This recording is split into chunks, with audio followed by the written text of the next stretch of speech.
سیپے کے سارے پروجیکٹس ہیں ان کو مختلف محکموں میں سے، صوبائی حکومتوں میں سے، کہیں مقامی حکومتوں میں سے، جہاں جہاں ریگولیٹری ایشوز سامنے تھے اس کو وہ رکاوٹیں دور کر کے تو وہ انویسٹمنٹ کو یقینی بنانا تھا. یہاں بھی ہمارے سامنے یہی چیلنج درپیش ہے، بیکاز ایک جو بڑا ایک مشکل حقیقت ہے وہ یہ ہے کہ ایس آئی ایف سی کو بنے ہوئے اب 1 سال سے زائد ہو گیا، لیکن ابھی تک کوئی بڑی سرمایہ کاری ملک میں نہیں آ سکی. تو ابھی بھی اس کا مطلب ہے کہ کچھ ایسی رکاوٹیں سرکاری طور پر موجود ہیں جنہیں دور کرنا ضروری ہے، اور اسی کے لیے میری یہ رائے ہے، اس سے یہ غلط بھی ہو سکتی ہے، کہ اس ایس آئی ایف سی کو یقینی بنانے کے لیے ڈاکٹر صاحب کو یہ ذمہ داری دی جا رہی ہے. چلے، اور نواز شریف صاحب کی منشا اس میں شامل ہے؟ جی میری توقع ہے کہ ان کی مشاورت سے یہ کام ہوا ہوگا. اس وقت آپ یہ بھی دیکھیں نا کہ پاکستان کی جو خارجہ پالیسی ہے وہ بھی اب پوری طرح ایس آئی ایف سی کے ساتھ اٹیچ ہے، کہ ہم پوری کوشش کر رہے ہیں کہ جن ملکوں کے ساتھ ہمارے بہتر خارجہ تعلقات ہیں وہ پاکستان میں انویسٹمنٹ کریں، اور ان کی جو ہمارے بہتر تعلقات جو ہیں وہ ایک معاشی تعلق میں تبدیل ہوں. یہ سب پاکستان کی خارجہ پالیسی کا پرنسپل چیلنج ہے. اس لیے پھر وہاں اس پہ پیش رفت انشاءاللہ ہوگی، اور ٹیسٹ تو اس کا یہی ہے کہ آنے والے جو مہینے ہیں ان میں پھر کتنی سرمایہ کاری پاکستان میں آتی ہے. چلے، ہم انتظار کیے لیتے ہیں سر وزیر اطلاعات کی واپسی کا، کہ اس وقت وہ شاید آپ کی بات کے علاوہ بھی کچھ قوم کو. بٹ اینی ویز، یہ تو ہو گیا حکومتی معاملات. جو پارٹی کے اپنے معاملات ہیں، جو نون لیگ کے اپنے معاملات ہیں، اس پہ کہا یہ جا رہا ہے کہ صدارت واپس دینی ہے نواز شریف صاحب کو، اور جسٹیفائڈ بھی ہے کہ ظاہر سی بات ہے جن حالات میں یہ سب کچھ ہوا تھا. لیکن آپ لوگ کی ایک پریس کانفرنس تھی جس میں آپ نون لیگ کے بیانیے کی بات کر رہے تھے، وہ بیانیہ جو حقیقتاً نہیں ابھی تک بن پا رہا، پوری الیکشن میں نہیں بن پایا، الیکشن کیمپین میں نہیں بن پایا. اب مفاہمت ہوگی، مزاحمت ہوگی. اب یہ حکومت میں رہتے ہوئے مفاہمت اور مزاحمت کی تکرار، مقصد کیا ہے اس کا؟ پہلا مقصد تو یہ ہے کہ مسلم لیگ نون کی جو عوام میں جڑیں ہیں انہیں ریجوینیٹ کرنا ہے، انہیں دوبارہ ایک نئی توانائی دینی ہے. کیونکہ مسلم لیگ نون کی بیس تو جو بنیادی ہمارے ووٹر ہیں وہ اپنی جگہ پر قائم ہے. اس دفعہ بھی 2024 میں بھی 1,40,00,000 پاکستانیوں نے مسلم لیگ نون کو ووٹ دیے ہیں، تو بیس موجود ہے. لیکن ہمارے سامنے نئے ووٹرز کا چیلنج ہے، ہمارے سامنے مسلم لیگ نون کو باقی 3 صوبوں میں لے کر جانے کا چیلنج ہے، گلگت بلتستان میں لے کر جانے کا چیلنج ہے، آزاد جموں کشمیر لے کر جانے کا چیلنج ہے. تو اب جبکہ شہباز شریف صاحب غالباً پاکستان کے مشکل ترین حالات میں پاکستان کی منتخب قیادت کر رہے ہیں، تو پارٹی کے جو معاملات ہیں اس کو دیکھنے کے لیے وہ شخص جس کے ساتھ پورے ملک میں بھی اپنے آپ کو اس میں شمار کروں، کارکنوں کی جذباتی وابستگی ہے، اگر وہ باقاعدہ طور پہ پارٹی کی صدارت سنبھالتے ہیں تو پارٹی کو آگے لے کر جانے میں انشاءاللہ معاونت ہوگی اور ترقی ہوگی. نہیں، میرا مطلب یہ تھا خرم دستگیر صاحب کہ ٹھیک ہے، دیکھیے جو حکومت میں ہوتی ہے نا جماعتیں، وہ تو پھر اپنی پرفارمنس سے، اپنے جو وہ ڈیلیور کرتی ہیں، وہ کتنا ڈیلیور کرتی ہیں، وہ کیسے گورن کرتی ہیں، وہ کیا پرفارم کرتی ہیں، وہی ان کا بیانیہ ہوتا ہے اور وہی ان کے اگلے الیکشن میں کام آتا ہے. لیکن پھر بھی اگر آپ مفاہمت مزاحمت کی بات کر رہے ہیں تو مزاحمت سے مراد کیا ہے؟ کس کے ساتھ مزاحمت کرنی ہے؟ کہ بیانیہ مزاحمتی ہوگا کہ مفاہمتی؟ جی ایشو تو ہمیشہ ہمارے سامنے ہے کہ پاکستان کے آئین کے پہلے صفحے پر جو درج ہے کہ اللہ تعالیٰ کے بعد اس ریاست کی حاکمیت منتخب نمائندوں کے ہاتھ میں ہوگی. یہ ابھی ایک منزل دور ہے اور اس تک پہنچنا ہے، اور اس میں جو وقتی طور پہ جو ہیں ہم 1 قدم آگے جاتے ہیں، پھر 2 قدم پیچھے جاتے ہیں، لیکن بہرحال ہمیں سمت تو اپنی درست رکھنی ہے. تو یہ بھی جو معاملہ ہے وہ بھی ایک سیاسی معاملہ ہے، اور ایک عوام کے ساتھ کمیونیکیٹ کرنے کا معاملہ ہے، ابلاغ کا معاملہ ہے، نئے ووٹروں کے ساتھ ابلاغ کا معاملہ ہے. کہ پاکستان جو ہے وہ یہ وقتی طور پہ تو غصے میں آگ لگا دی 9 مئی کو آگ لگانے والوں نے، لیکن آگ لگانا پاکستان کو آگے لے کر جانے کی بنیاد نہیں ہو سکتا. اور یہ بڑی پریشان کن بات ہے کہ ایک بڑے ووٹروں کے حصے نے 30%، 1/3 نے ایسی جماعت کو ووٹ دیے جو آگ لگانے والے تھے. تو اس سے ہم سب کو یہ پریشانی ہے کہ کیا 9 مئی دوبارہ ہوگا؟ کیا 9 مئی کی توثیق کی ہے ووٹروں نے؟ اور وہ ووٹر جنہوں نے یہ ووٹ دیا ہے وہ کیا چاہتے ہیں؟ کیا وہ آگ لگانا چاہتے ہیں پورے ملک میں؟ یہ سارے ایشوز ایسے ہیں جس کا مقابلہ صرف سیاسی ابلاغ سے ہو سکتا ہے، کانسٹنٹ کمیونیکیشن سے ہو سکتا ہے، اور اسی لیے یہ بھی ایک فیکٹر ہے، واحد نہیں لیکن ایک بہت بڑا فیکٹر ہے میاں نواز شریف کی دوبارہ صدارت سنبھالنے میں۔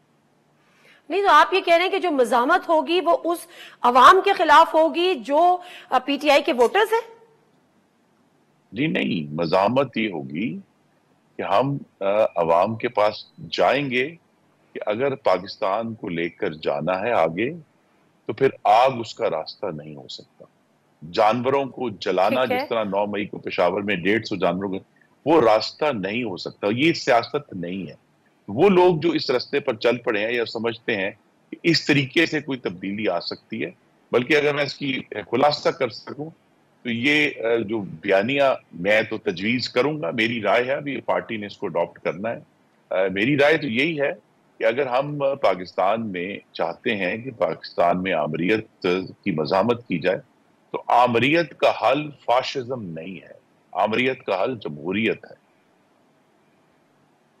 ٹھیک ہے سر، آپ نے بڑی امپورٹنٹ بات کی کہ آئین کے پہلے صفحے پہ لکھا ہے کہ اللہ تعالیٰ کے بعد ملک کی اہمیت سیاسی ہے اور جو الیکٹڈ لوگ ہیں منتخب ان کے نمائندوں ہاتھوں کے میں ہاتھ ہوگی، میں ہو۔ منتخب نمائندوں کے ہاتھوں میں نا، تو ابھی نہیں ہے۔ نہیں، یہ تو دیکھیں نا، جو ایک حقیقت ہے ہم اس سے آنکھیں نہیں چرانا چاہیے کہ پاکستان کی سیاست میں 2011 کے بعد سے اور خاص طور پہ 2016 کے بعد سے جب میاں نواز شریف کو نااہل کیا گیا، وہ آپ کے خیال میں کیا ایک عمومی عمل تھا جس کے تحت یہ ہوا؟ ایک بہت بڑی سازش تھی، ایک ایشو تھا کہ ایک پک اینڈ چوز کیا گیا اور ان کو جب ہٹایا گیا۔ ایک جو بات ہم نے اس دن پریس کانفرنس میں بھی کی تھی کہ میاں نواز شریف کو صدر بنانے کا عمل جو ہے وہ ایک ازالہ ہے اس ناانصافی کا، جس کے تحت پہلے انہیں نااہل کیا گیا وزیر اعظم سے، اور پھر کورٹ نے آگے بڑھ کر یہ کہا کہ آپ اپنی پارٹی کی صدارت بھی نہیں کر سکتے، اور پھر آگے بڑھ کر یہ بھی کہا کہ آپ پارٹی کا نشان بھی نہیں رکھ سکتے۔ تو لہٰذا یہ جو ازالہ جی ہے بالکل، ان کی دوبارہ صدارت سنبھالنا، وہ اسینچلی اس ناانصافی کا اللہ تعالیٰ کی طرف سے ایک اب حکم ہے کہ اس کو دور کیا جائے، تو انشاءاللہ دور کریں گے اسے۔ سر آپ کی بات تو بالکل درست ہے، اس میں کوئی شک نہیں ہے کہ نواز شریف صاحب کے ساتھ زیادتی ہوئی تھی، اور جس طرف اشارہ نواز شریف صاحب بھی کرتے رہے، اشارہ کیا کھل کر بولتے رہے ان کے ساتھ، پھر آپ نے یہ ایک لمبی بحث ہو جائے گی کہ انہی کو پھر آپ نے ایکسٹینشن بھی دی اور ان کے ساتھ وہ بھی رہا۔ خیر، اس سے بھی قطع نظر، کیا میں یہ ایکسپیکٹ کروں، کیا میں یہ سمجھوں، کنسیو کروں کہ پی ایم ایل این جو ہے وہ کوئی سویلین سپریمیسی کی کوئی کیمپین چلانے جا رہی ہے، کوئی موومنٹ چلانے جا رہی ہے، کوئی سٹرگل کرنے جا رہی ہے؟ جی فوری طور پر تو میرے خیال میں نہیں ہوگا یہ، لیکن جیسے جیسے ہم وقت گزرے گا اور انشاءاللہ محمد شہباز شریف وزیر اعظم پاکستان کو استحکام دیں گے، پاکستان کو معاشی نمو دیں گے، گروتھ دیں گے، تو جیسے جیسے ہم 2-3 سال کے بعد اگلے انتخابات آئیں گے تو یہ بات ہمیشہ ہمارے سامنے ہے۔ پاکستان کا مستقبل بہرحال جمہوریت میں ہے اور اس وعدہ پورا کرنے میں ہے جس کا جو آئین کے پہلے صفحے پر لکھا ہے۔ بالکل اچھی بات ہے۔ اب یہ بتا دیجئے گا آخر میں کہ رانا ثناء اللہ صاحب ایک جگہ پہ کہہ رہے تھے کہ نواز شریف صاحب جو ہیں وہ عمران خان صاحب سے بھی ہاتھ ملانے کو، مذاکرات کرنے کو، بات چیت کرنے کو تیار ہے، ایسا ہی ہے؟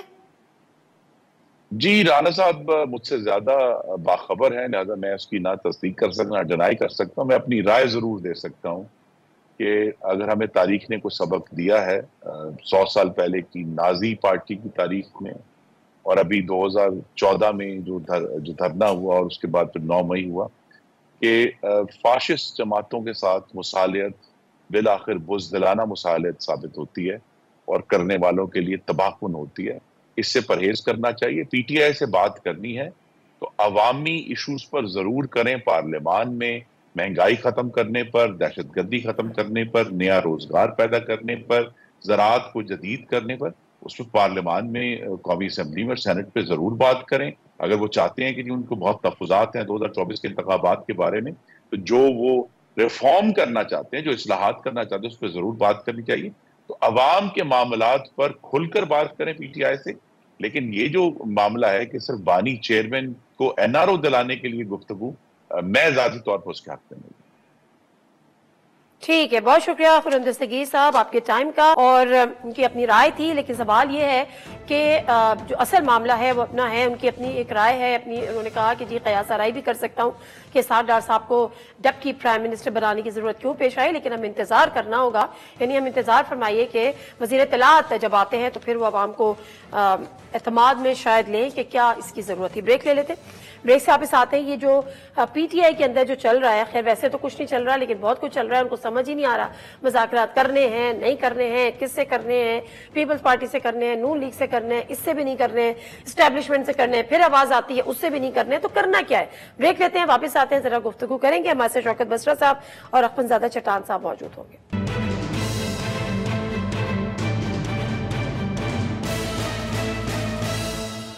جی ناظرین، پروگرام میں ایک دفعہ پھر آپ کو خوش آمدید کہتے ہیں، اور اس وقت ہمارے ساتھ موجود ہیں سید اخوان زادہ چٹان صاحب، پاکستان پیپلز پارٹی کے سینئر رہنما ہیں، شوکت بسرا صاحب انفارمیشن سیکریٹری پنجاب اور پی ٹی آئی.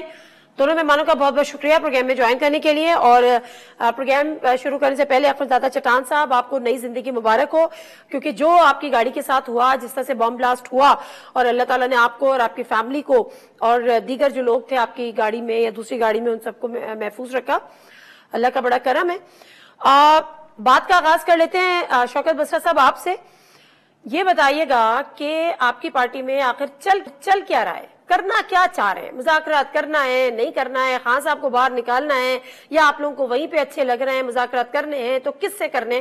اتنی کنفیوژن، کسی ایک بات پہ کوئی ایک تو قائم رہے. نادیہ بالکل کنفیوژن نہیں ہے. بالکل ہم آئین اور قانون کے تابع مذاکرات کرنا چاہتے ہیں، لیکن مذاکرات کن سے کریں؟ مذاکرات یہ جن لوگوں نے اس وقت دھن دونس دھاندلی کے ذریعے فارم 47 کے ذریعے اسٹیبلشمنٹ کے ذریعے قبضہ کیا ہے، یہ تو عوام کے نمائندے نہیں ہیں، یہ منتخب نہیں ہیں، اور یہ تمام کے تمام اگر میاں نواز شریف ہارا ہوا ہے اور اگر میاں شہباز شریف اور مریم بی بی ہارے ہوئے ہیں اور ٹوٹل 17 سیٹیں انہوں نے لی ہیں، تو مجھے بتائیے کہ ان سے کیا بات کریں؟ ان کے پاس نہ کوئی طاقت ہے نہ اختیار ہے، یہ تو خود بیچارے پپٹس ہیں. اور یہ میں نہیں کہتا، ان کے پارٹی کے لوگ کہہ رہے ہیں کہ ہمارے پاس کوئی اکثریت نہیں تھی، ہمیں زبردستی حکومت دی گئی ہے. تو اب بات تو انہی سے کی جا سکتی ہے جن لوگوں نے ان کو نمونوں کو، بلکہ ان سو کالڈ سیاستدانوں کو، بیکاز میں بار بار کہہ رہا ہوں یہ سیاستدان نہیں ہے، یہ سیاستدان ہوتے تو عوام کی حمایت سے منتخب ہوتے، عوام کے ووٹوں سے منتخب ہوتے. تو اس لیے ہم بات کرنا چاہتے ہیں. ٹھیک ہے، بات کرنا چاہتے ہیں اسٹیبلشمنٹ سے. کہہ رہے ہوں گے، سنیں تو بسرا صاحب، آپ خود ایک وکیل ہیں نا، بات کا آغاز آپ نے کیا. سنیں، آپ ایک وکیل ہیں اور آپ نے بات کا آغاز کیا آئین اور قانون میں رہتے ہوئے ہم بات چیت کرنا چاہتے ہیں. اب مجھے بتائیں، پھر آپ نے کہا کہ یہ عوام کے نمائندے نہیں ہیں، یہ الیکٹڈ نہیں ہیں، اسٹیبلشمنٹ سے بات کرنا ہے، اسٹیبلشمنٹ سے بات کرنا این آئین اور قانون کے مطابق ہے. اسٹیبلشمنٹ جو ہے وہ عوام کے منتخب نمائندے ہیں اور وہ عوام کے اصل نمائندے ہیں، ایسے ہی ہے؟ آئین اور قانون میں کہاں لکھا ہے کہ اسٹیبلشمنٹ جو ہے وہ الیکشن ہمارا چھین کر ان کو مسلط کر دے گی؟ آئین میں کہاں لکھا ہے کہ شوکت بسرا 50,000 ووٹوں سے جیت رہا ہوگا اور تیسرے نمبر پر اعجاز الحق ہوگا جو سابق عامر ڈکٹیٹر جنرل ضیاء الحق کا بیٹا ہے اور اس کا نوٹیفیکیشن ہو جائے گا؟ دیکھیں نادیہ، بات وی آر ویری کلیئر. یہ وہ کہتے ہیں نا، سیاست کا، آئین کا، قانون کا، عدالتوں کا جنازہ ہے ذرا دھوم سے نکلے. جب پاکستان میں جنگل کا قانون ہے اور وہ جنہوں نے انتخابات اور آپ کے انسانی حقوق کو ان کو ٹیک کیئر کرنا ہے، ان کی حفاظت کرنی ہے، ان کی ذمہ داری ہے، اگر وہی اس سسٹم کا حصہ ہوں گے تو بتائیں پھر کس سے مذاکرات کریں؟ بار بار میں آپ کو کہہ رہا ہوں کہ خاص طور پہ مسلم لیگ نون، پیپلز پارٹی اور MQM، ان لوگوں نے ڈاکہ ڈالا ہے، ان لوگوں نے ہمارے ووٹ چرائے ہیں. یہ میں نہیں کہتا، پیپلز پارٹی کا موقف سن لے. وہ اچھا، ذرا مجھے چٹان صاحب سے اس کا جواب لینے دیں. ٹھیک ہے، ٹھیک ہے، آپ کا ایک موقف ہے نا، آپ لوگوں کا ٹھیک ہے، پالیسی سٹیٹمنٹ ہے. ہم کیوں کیا کہ وہاں پہ بھی ہم آئین اور قانون کے تابع ان کو کہنا چاہتے ہیں آپ کا جو آئین کے اندر رول ہے اس پہ واپس جائیے. تمام ادارے اچھا، آپ ان سے مذاکرات کر کے ان کو کہیں گے کہ آپ آئین اور قانون کے مطابق چلیے، واپس جائیے، اور کہیں گے اوکے جی تھینک یو، جا رہے. ایسے ہی ہے چٹان صاحب، ایسے ہی ہے چٹان صاحب سے بات کریں گے. کیا کریں ہمارے پاس؟ اچھا میں بتاتی ہوں، چٹان صاحب بتائیں گے.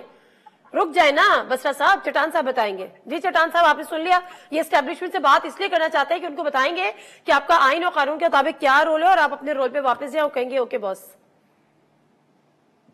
بسم اللہ الرحمن الرحیم. دیکھیے جی، سیاستدانوں کو چاہیے کہ وہ سیاستدانوں کے ساتھ بات کریں، اور ہم سارے کوشش یہ کریں کہ ہم اسٹیبلشمنٹ سے کہیں کہ آپ کا سیاست میں کوئی رول نہیں ہے.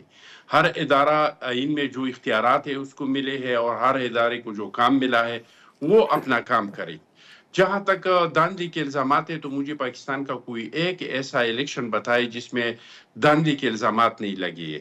2018 کے الیکشن میں 11 بجے تک ہماری پولنگ ایجنٹوں کو پولنگ اسٹیشن کے اندر نہیں چھوڑا، 5 بجے بٹے مار مار کر ان کو باہر پھینک دیا، اور پھر اس کے بعد ہمیں ریزلٹ تھما دیا کہ آپ جیتے ہیں اور آپ ہارے ہیں. لیکن اس کے باوجود جب ہم اسمبلی میں آ گئے تو شہباز شریف صاحب نے، چیئرمین بلاول نے، زرداری صاحب نے عمران خان صاحب کو کہا کہ آپ کا انتقام اپنی جگہ پہ، آپ کا بیانیہ ہمارے خلاف جو ہے وہ اپنی جگہ پہ، لیکن آئندہ وقت کے لیے جو پاکستان کے مسائل ہیں وہ معیشت کے مسئلے ہیں، تو ہم معیشت پہ آپ کے ساتھ ایک میثاق کرنے کو تیار ہے. ہم اس کے ساتھ کووڈ پہ بیٹھنے پہ تیار تھے، وہ میٹنگ میں آیا نہیں. ہم سلالہ پہ ان کے ساتھ بیٹھنے کو تیار تھے. تو سیاستدان ہمیشہ بیٹھتے ہیں اور راستے بناتے ہیں. اگر ہم بھی الزامات لگا رہے تھے کہ دھاندلی ہوئی ہے، اگر ہم بھی کہہ رہے تھے کہ ہمارے ساتھ سیاسی انتقامی کارروائی ہو رہی ہے، وہی الزامات اگر آپ لوگ لگا رہے ہیں تو اس کا روک تھام کیسے ہوگا؟ یہ ہم آپس میں مل بیٹھ کے نہیں دیکھیں اور اس کے چٹان لیے صاحب، کوئی راستہ نکالیں دیکھیں گے. آپ دیکھیں دو غلط جی چیزوں کو آپ ایک چیز سے نہیں کر سکتے. اگر آپ کے ساتھ زیادتی ہوئی تو آج آپ نے ان کے ساتھ زیادتی کو خاموشی سے برداشت کیا. ان کے ساتھ جو کچھ ہوا اس پہ نہ پیپلز پارٹی نے، آپ اپنے آپ کو جمہوری کہتے ہیں، سیویلین سپریمیسی کے آپ جمہوریت کے علمبردار کہتے ہیں، ان کے ساتھ جو ہوا، جو ان کے ورکرز کے ساتھ ہوا، جو ان کے لیڈرز کے ساتھ ہوا، جس قسم کی ظلم و بربریت کی داستان، پیپلز پارٹی تو خاموش تماشائی دیکھتی بنی رہی. اب آپ کہتے ہیں کہ جی سب کو مل کر کہنا چاہیے کہ سیاست میں کوئی رول نہیں ہے. نادیہ، ان لوگوں کے ساتھ جو کچھ ہوا یہ تو تاریخ میں کسی کے ساتھ کچھ ہوا نہیں ہے. ہم کو تو 90 دن ریمانڈ پہ رکھتے تھے، ہمیں ضمانت. نہ میں نے یہ نہیں کہا کہ تاریخ میں نہیں ہوا. اور نادیہ بات تو سنے نا، ہمیں تو کوڑے دیتے تھے چوکوں پہ، ہمیں تو پھانسیوں پہ چڑھا دیا. ہم کو تو 90 دن ریمانڈ پہ رکھتے تھے، ہمیں تو 90 دن تک ریمانڈ ہی نہیں مل رہا تھا. شہید ذوالفقار علی بھٹو صاحب کو جس طرح کے سیل میں رکھا تھا، زرداری صاحب کو جس طرح کے جیل میں رکھا تھا. یہاں پہ تو رانے کھائے جاتے ہیں، یہاں پہ تو دیسی مرغی کھائے جاتے ہیں، یہاں پہ تو دیسی گھی مل رہے ہیں. یہاں پہ تو جم بنا ہوا ہے. نہیں، ہم نے جس طرح سے دیکھا ہے جو تشدد ہوا ہے، آپ لوگوں کو تو پھر اور سینسیٹیو ہونا چاہیے تھا، آپ لوگوں کو تو اور سینسیٹائز ہونا چاہیے تھا. نادیہ آپ فرض کریں اگر عمران خان کی جگہ کوئی اور ہوتا اور وہ کرنل شیر خان کے مجسموں کو سڑکوں پہ گراتا اور اس کو گھسیٹتا، اگر میجر عزیز بٹی کی تصویروں کے اور دوسرے شہداء کی تصویروں کی توہین کرتے، اگر قائد اعظم کے گھر میں گھس جاتے، آپ سوچیں کہ ان کے ساتھ کیا ہو جاتا. ان لوگوں کو تو یہ سب کچھ جس نے گرایا ہے نا وہ سب نے مل کے تو نہیں گرایا نا. نہیں چٹان صاحب دیکھیں، سب کو آپ ایک لکڑی سے نہیں ہانک سکتے. جس نے گرایا آپ اس کو سولی چڑھا دیں، لیکن ایک ہی آپ لکڑی سے تو نہ ہانکے نا سب کچھ. دس از مائی پوائنٹ. اگر سیویلین سپریمیسی آپ لوگ چاہتے ہیں، جمہوریت کے حقیقی علم بردار ہیں، تو پھر ان کو لوپ میں لیں، ان سے بات کریں. ان کے اوپر جو ظلم و تشدد ہے اس پہ کم از کم کچھ نہیں کر سکتے، آواز تو اٹھائیں. آپ کے ساتھ خود اگر ہو چکا ہے تو کہ غلط ہے. دیکھیے جی، ہم تو کہتے ہیں، ہم تو بار بار کہتے ہیں کہ اگر کوئی اس واقعات میں ملوث نہیں ہے تو اس کو کچھ کہنا نہیں چاہیے، اور اگر کوئی ملوث ہے تو اس کو چھوڑنا نہیں چاہیے، کیونکہ ہم شہداء کے وارثاں ہیں. شہیدوں کی تصویروں کی جو بے حرمتی ہوئی ہے ان لوگوں کو چھوڑنا نہیں چاہیے. ہم تو بالکل کہہ رہے ہیں، لیکن یہ فیصلہ کون کرے گا؟ یہ تو عدالت فیصلہ کریں گے. میں اور آپ تو نہیں کر سکتے کہ یہ 9 مئی میں ملوث ہے کہ نہیں ہے، یہ قصوروار ہے کہ بے قصور ہے. یہ فیصلہ تو عدالتوں نے کرنا ہے. ایک جوڈیشل کمیشن بنانے کا مطالبہ کر رہے ہیں نا، تو آپ ان کی بات کو انڈورس کر دیں کہ ایک جوڈیشل کمیشن بنا دیں. کہیں آپ اپنے وزیر اعظم کو، آپ تو ڈیپٹی وزیر اعظم بھی آگئے، ان کو کہہ دیں. بالکل بنائے. ہم تو حکومت میں نہیں ہے نادیہ، ہم تو حکومت میں نہیں ہے. مطالبہ کریں نا. حکومت کو ضرور سپورٹ.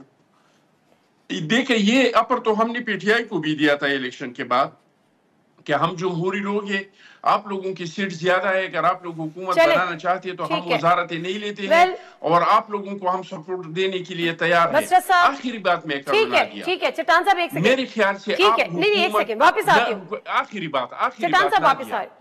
جی جی جی جی جی جی جی میرے خیال سے آپ نے اسٹیبلشمنٹ کے ساتھ بات کرنے کو تیار ہے، نہ حکومت تیار ہے، کیونکہ انہوں نے جو کرنا تھا وہ کیا لیکن کوئی فرق نہیں پڑا۔ IMF کو ان لوگوں نے خط لکھا، امریکہ کو ان لوگوں نے خط لکھا، احتجاج ان کے ناکام ہو گئی، ضمنی الیکشنوں میں ان کو چلے شکست ٹھیک ہوئی، ہے ملک میں ٹھیک ہے، انویسٹمنٹ آ رہا ہے، مجھے 2 منٹ دیں۔ ممالک کے اگر سربراہ آ رہے ہیں، تو میرے خیال سے اب نہ اسٹیبلشمنٹ اور نہ سیاسی حکومت ان کے ساتھ کوئی دلچسپی نہیں ہے۔ ہاں پیپلز پارٹی کو ضرور دلچسپی ہے، لیکن میرے خیال سے حکومت کو یہ دلچسپی اب نہیں ہے کہ وہ PTI کے ساتھ مذاکرات کرے، کیونکہ ان کے اوکے احتجاج ٹھیک سے ہے، کوئی تو فرق یعنی نہیں اب پڑتا ان ہے۔ کو تو کوئی دلچسپی نہیں ہے، لیکن ٹھیک ہے، بریک لیتی ہوں، بریک سے واپس آتی ہوں، اس پہ ذرا شوکت بسرا صاحب کو لیں گے کہ وہ کیا اس پہ رسپونڈ کرتے ہیں، بٹ اس کے ساتھ ساتھ جو آج کی تازہ خبر ہے، ساغر ڈار صاحب کو مبارک ہو، یہ عہدہ ڈپٹی پرائم منسٹر بن گئے ہیں، پتہ نہیں کیا کیا اور ان کو چاہیے، فیملی لمیٹڈ کمپنی کی طرح ملک کو چلایا جا رہا ہے۔ بریک لیتے ہیں، واپس آتے ہیں۔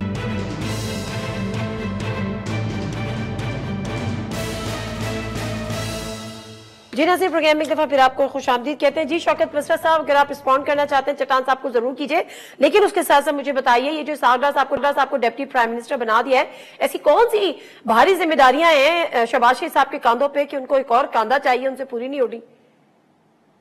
نادیہ، یہ چند اشرافیہ کا ملک بھی رہ گیا ہے، یہ ایک ہی تھالی کے چٹے بٹے ہیں، یا وہ پیپلز پارٹی یا مسلم لیگ دونوں، اس وقت مفادات کا معاملہ ہے، چند اشرافیہ کا ملک پہ قبضہ ہے، دھن دوس دھاندلی کے ذریعے، بندوق کے ذریعے، اور بندر بانٹ ہو رہی ہے، کوئی صدر ہے، کوئی وزیر اعظم ہے، کوئی گورنر ہے، کسی کے بیٹی جو ہے وہ وزیر اعلیٰ ہے، کسی کا چچا وزیر اعظم ہے، تو پنجاب لے لے، تو سندھ لے لے، بلوچستان لے لے، یہ بندر بانٹ ہے۔ یہ آپ کا کیا خیال ہے، اس وقت ملک جو اس نتیجے پہ پہنچا ہوا ہے 76 سال میں، یہاں پر یہ آمریت رہی ہے، یا آمریت کے یہ 5-6 پارٹیاں ہیں جو چھوٹی چھوٹی باری لے رہی ہیں، اور صرف سوائے لوٹنے کے، مال بنانے کے، پیسہ بنانے کے ان کے پاس کوئی ایجنڈا نہیں ہے۔ ابھی تو خاص طور پہ چونکہ اب یہ عوام نے ان کو مسترد کر دیا سب کو، اس وقت پوری پاکستان میں ایک ہی لیڈر ہے فیڈریشن کا، اس کا نام عمران خان ہے، تو اس لیے اب یہ سب خوف زدہ ہیں۔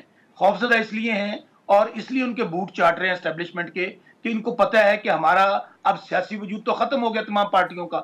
اب یہ آپ دیکھیے نا، آپ بیانات نکال لیں مولانا فضل الرحمان کے، آپ بیانات نکال لیں اچکزئی کے، آپ جاوید لطیف، اتنے سنجیدہ الزامات ہیں، سب کو چھوڑ دیں۔ پیپلز پارٹی کیا کہتی ہے؟ کہتی ہے جی MQM جو ہے، ان کے پاس تو 10,000 ووٹ لیے ان لوگوں نے، اور ان کو 15 سیٹیں دے دی ہیں۔ MQM کیا کہتی ہے؟ ان کا فراڈ جو ہے مینڈیٹ ہے۔ سو گزارش یہ ہے کہ یہاں پر ایک فراڈ کا نظام ہے، جعلی مصنوعی نظام بنا کر صرف لوگوں کو بتایا گیا ہے کہ یہاں پر جی عوام کی حکومت آ گئی ہے۔ اب عوام کی حکومت کو یہ سمجھتے ہیں کہ عوام کیڑے مکوڑے ہیں، عوام نے جو فیصلہ دیا ہے اس کو یہ تسلیم نہیں کریں گے، تو بتائیں ہم کہاں جائیں؟ عدالتیں، میں بار بار کہہ رہا ہوں کہ دنیا میں ہمیشہ نظام یہ ہوتا ہے کہ عدالتیں جو ہے حق اور انصاف کرتی ہیں۔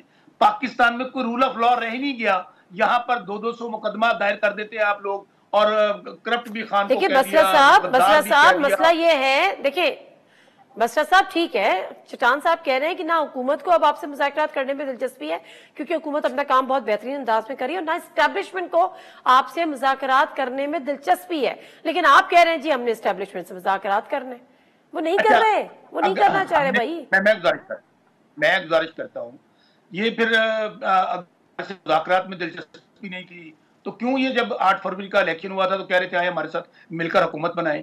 آج بھی on the floor of the house Muslim League نون اور ان کے لوگ کیوں کہتے ہیں آئے ہم سے مذاکرات کریں؟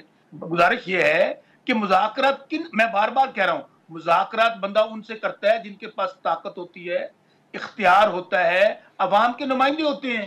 یہ تو سارے کے سارے سیاسی مسخرے کہہ لیں، سیاسی بونے کہہ لیں، سیاسی یتیم کہہ لیں، یہ تو خود بیچارے مرہون منت ہیں، پوچھ کے آتے ہیں بتائیں کون سا وزیر لگائیں اسٹیبلشمنٹ سے۔ ارے ان کو چھوڑیں نا جن سے، ٹھیک ہے، ایک بات میں کمل کروں، 9 مئی والی بات کہی نا، ابھی 9 مئی کی بات کہی، ہم نے بار بار کہا کہ جوڈیشل کمیشن بنائیں، ہمیں بتایا گیا جی 120 لوگ ہیں، بعد میں بتایا گیا جی 102 لوگ ہیں، یہاں پہ 10,000 بندے کو 1 سال ہو گیا ہے، 50 پرچے آپ نے ان پہ دے دیے۔ آج بھی ہم نے 3 دن پہلے پرامن احتجاج کیا ہے جو فراڈ الیکشن 8 فروری کو اور 11 اپریل کو ہوا، اس میں کیا ہوا؟ ہمیں دوبارہ ہمارے گھر توڑ دیے گئے، ہمارے پھر مقدمے درج کر دیے گئے۔ گزارش یہ ہے ان کو پتہ ہے کہ ہم عوام میں تو ہمارے پاس سپورٹ حاصل نہیں ہے، عوام بھوک سے مر رہے ہیں، مہنگائی سے مر رہے ہیں، اور یہ اشرافیہ کوئی ڈپٹی پرائم منسٹر بن رہا ہے، کوئی بندر بانٹ کر رہا ہے. مجھے تو خیر خرم دستگیر صاحب سے میں پوچھ رہی تھی ابھی پروگرام کے پہلے سے میں کہ کیا ضرورت تھی یہ ڈپٹی پرائم منسٹر کا عہدہ سردار صاحب کو دینے کی. انہوں نے کہا کہ میں تو ابھی قیاس آرائی کر سکتا ہوں کہ SIFC کے جو معاملات ہیں وہ یہ ہینڈل کریں گے. اب بات یہ کہ وزیر خزانہ رہ کے انہوں نے کون سے تیر مار لیے تھے جو SIFC میں وہ بچے ہوئے تیر یہاں پہ انہوں نے چلانے ہیں. لیکن چٹان صاحب آپ لوگ کو کوئی اس پہ اعتراض ہے یا آپ کہتے ہیں چلو جی چل رہا ہے کوئی بات نہیں خیر ہے؟ دیکھیے جی ہمیں اس پہ اعتراض نہیں ہے کہ وہ کس کو وزیر بنا رہی ہے، کس کو ڈپٹی وزیر اعظم بنا رہی ہے. ہمیں اس چیز پہ اعتراض ہے کہ آپ زیادہ بوجھ جو ہے وہ غریب عوام پہ نہیں ڈالے.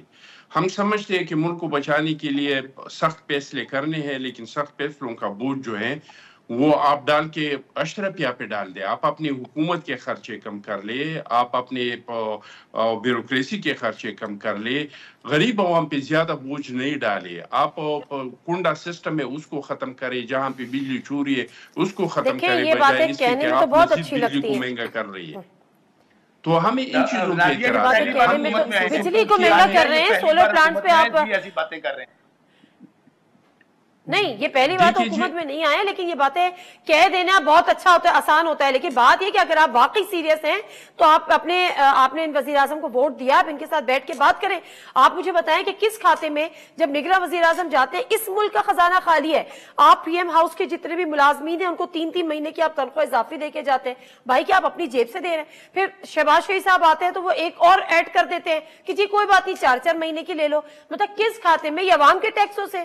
آپ کس بات پہ آپ لوگ اسٹینڈ لیتے ہیں؟ بالکل آپ صحیح کہہ رہے ہیں، ہم اس چیز کے خلاف ہیں. ہم کہتے ہیں کہ آپ فیکٹریوں کے مالکان کے بجائے ڈائریکٹ کسان کو پیسہ دے دی.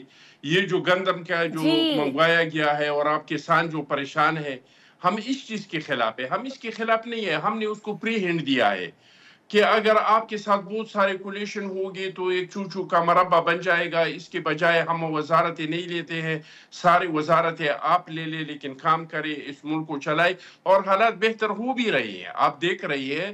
شبر زیدی نے کہا تھا کہ لیکن میں تو اس وقت دیکھوں گی جب عوام کو کچھ ریلیف ملے گا. PTI کی وزیر خزانہ نے کہا تھا کہ ملک دیوالا ہو چکا ہے، صرف اعلان کرنا باقی ہے.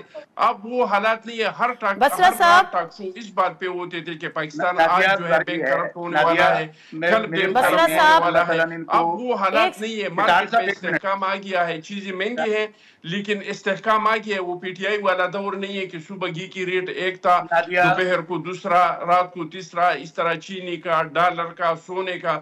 تو اب استحکام آ چکا ہے، اسٹاک ایکسچینج میں استحکام آ چکا ہے. تو حالات انشاءاللہ تعالی بہتری کی طرف جا رہے ہیں. انڈیکیٹر نظر آ رہے ہیں کہ پاکستان بہتری کی طرف جا رہی ہے. پاکستان پہ لوگوں کا اعتماد بڑھ رہا ہے، انویسٹمنٹ کے لیے لوگ آ رہے ہیں. ایران کا اعتماد بڑھ رہا ہے. پچھلے سال 8 لاکھ افراد ملک چھوڑ کے چلے گئے. پچھلے سال 8 لاکھ افراد اس ملک کو چھوڑ کے چلے گئے. پچھلے 5 سال میں 30 لاکھ افراد اس ملک کو چھوڑ کر چلے گئے. اور ابھی بھی ہر دوسرے بندے سے بات کرو وہ اس ملک میں رہنا نہیں چاہ رہا. مایوسی اس حد تک ہے. آپ اپنی بات کر رہے ہیں کہ جی حالات اچھے ہو رہے ہیں.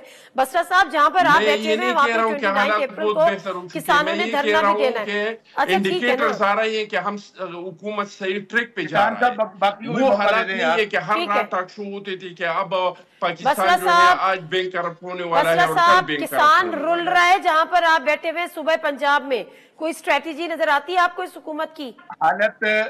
حالت یہ ہے کہ ان کو فکر تب ہو اس ٹولے کو جو یہاں پر گزشتہ 5ویں 6ٹھی باری لے رہے ہیں کہ اگر یہ عوام کے نمائندے ہوں، عوام کے مسائل کا ان کو ادراک ہو تو عوام کے ووٹوں سے منتخب ہو کے آتے نا. ان کو تو پتہ ہے کہ ہم ہارے یا جیتے ہمیں اسٹیبلشمنٹ نے جتوا دیا ہے. فارم 47 کی پیداوار ہے ہم لوگ. عوام مرے بھوک سے. کسان کی حالت یہ ہے آج کسانوں کے گھروں پہ ریڈ ہو رہے ہیں. یقین مانے نادیہ، میں بھی چھوٹا سا کسان ہوں. یہاں پر بیچاروں کے ساتھ 39 روپے ریٹ دیا گیا. باردانہ ان کو نہیں مل رہا. 2800 3000 روپے کو ان کی گندم نہیں لے رہا. اور یہاں پر ان کو باتیں آتی ہیں. اصل میں ان لوگوں نے ترقی، جمہوریت، انہوں نے نام رکھا ہوا ہے اپنی لوٹ مار کا، اپنے اثاثے بنانے کا, اپنی حکومتیں چلانے کا. بار بار میں یار کہہ رہا بسرا ہوں صاحب کہ آپ نے یہ بار بار عوام, یہ لوٹ مار کا نام یہ لیا, عوام کے تو نمائندے 4.5 نہیں سال ہیں, آپ لوگوں کا ان کا نہ حکومت عوام سے ثابت تو تعلق آپ لوگوں ہے, نے کچھ نہیں یہ کیا, عوام نے ان کو سب کو مسترد جیلوں کیا میں ہے. ڈال دیا, یہ اس 90 وقت دن صرف اور ریمانڈ پہ صرف, رکھ دیا, اور میں پھر یہ بھی ایک سمجھتا ہوں دن وہ کا آپ ایک لوگوں نے منٹ, کسی پہ ایک کرپشن منٹ, ثابت نہیں کیا, آپ نے تو بات کر آپ لی, میں نے لوگوں کو انٹرپٹ نہیں شرم کیا, نہیں آ میں نے جاتی ہے انٹرپٹ کہ نہیں پھر کیا. بھی آپ لوگ کرپشن کے آپ نے الزامات بات کی نا, میں لگاتے نے ہیں. انٹرپٹ چلے نہیں میرے پاس کیا, ٹائم ہی پبلشر ختم سے ہو بات گیا. کر لیجیے گا. اچھا نہیں, اپنے میں ٹائم ہی یہ نہیں کہہ رہا. رہا تھا, بہت 4.5 شکریہ سال بسرا آپ صاحب, نے بہت کیا شکریہ کر دیا, 4.5 سال میں زیادہ کتنا چٹان کیا صاحب. کر دیا. معاملہ یہ جو بحث ہوتی ہے معذرت کے ساتھ, اس کا کوئی حاصل نہیں ہوتا. جس دن یہ ہوگا کہ حکومت حقیقی مانے, کوئی بھی حکومت ہو, چاہے وہ پی ٹی آئی کی ہو, چاہے پی ایم ایل این کی ہو, چاہے پیپلز پارٹی کی ہو, حقیقی اگر وہ عوام کے ووٹوں سے آئے گی, اس دن وہ عوام کی فکر کرے گی. جس دن جب اس کو یہ پتا ہوگا کہ ہم نے عوام کے ووٹ چاہے کدھر بھی ہو, ہمارے اچھے تعلقات ہو جائیں گے, ہماری مزاحمت کے بعد مفاہمت ہو جائے گی, تو پھر ہم نے حکومت میں آ جانا ہے. اس دن عوام کبھی بھی ایسی حکومتوں کی پرائرٹی نہیں ہوگی. مختصر سا بریک سے واپس آتے ہیں. اس کے بعد ایک اور خبر یہی آ رہی ہے کہ جی جو سولر پلانٹس ہیں اس پہ بھی ٹیکسز لگائیں گے, ٹیکسز نہیں لگائیں گے تو ریٹس کو ریویو کریں گے. اب یہ کیا معاملہ ہے, اس پہ ذرا بات کریں گے. بریک کے بعد عابد سلیری صاحب ہمارے ساتھ ہوں.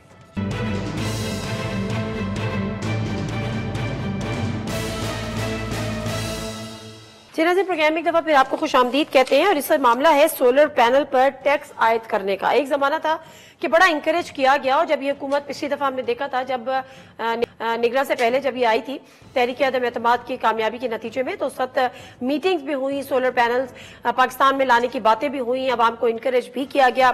اور وہ عوام جو بجلی کے بلوں سے تنگ ہے, وہ مجبور ہو کے ایک بڑی انویسٹمنٹ کرنے کو کوششوں میں لگ گئی, اور اپنا پیٹ کاٹ کے بھی بہت سارے لوگوں نے سولر پینلز کا رخ کیا. اور اب اس قسم کی اطلاعات کہ جی کچھ ٹیکسز عائد ہوں گے, یا جو ریٹس ہیں وابڈا کے جو یونٹس لیے جاتے ہیں اس کو ریوائز کیا جائے گا. یہ معاملہ ہے کیا, اور اس کا اثر کس طرح پہ ان لوگوں پہ پڑے گا جن کے پاس, جنہوں نے سولر پینلز انسٹال کیے ہوئے ہیں. عابد سلیری صاحب ہمارے ساتھ موجود ہیں, ان سے ذرا گفتگو کریں گے. السلام علیکم عابد سلیری صاحب.